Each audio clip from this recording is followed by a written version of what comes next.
Na mwaligani ndugu mpenzi mtazamaji wa TLC Mzundu TV and NDC.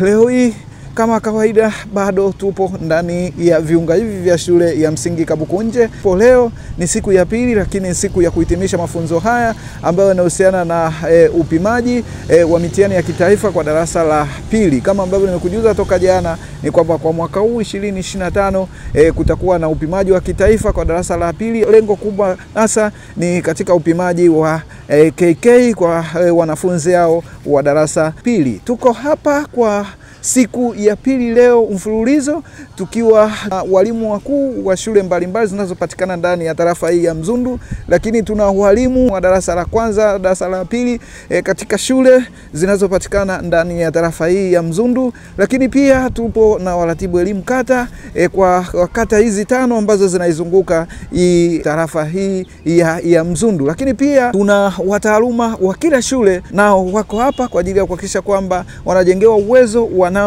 namna gani ya kufanya upimaji na kufanya tathmini katika mtihani huu wa kitaifa ambao tunatarajia tutaufanya mwezi huu, mwezi Novemba. Ambatana nami sambamba, twende madarasani, twende tukajione.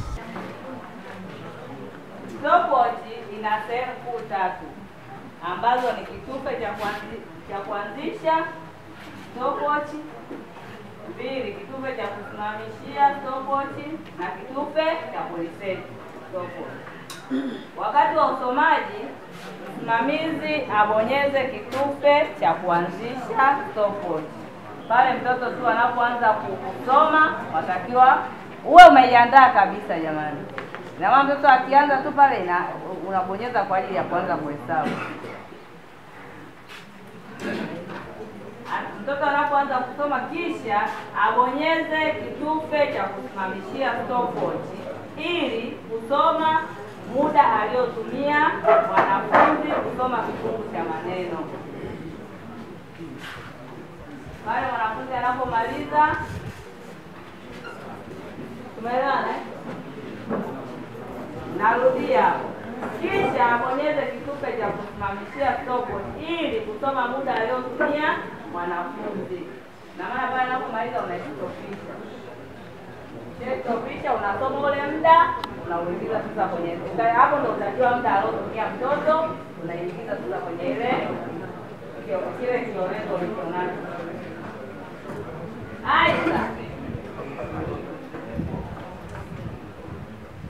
set stopwatch ili kuweza kuendelea na upimaji kwa mwanafunzi mwingine.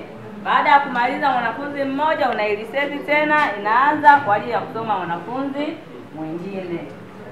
Wakati huo umesha rekodi. Hayo ndo matumizi ya stopwatch kwenye upimaji wa mtihani wa stadi ya kusoma.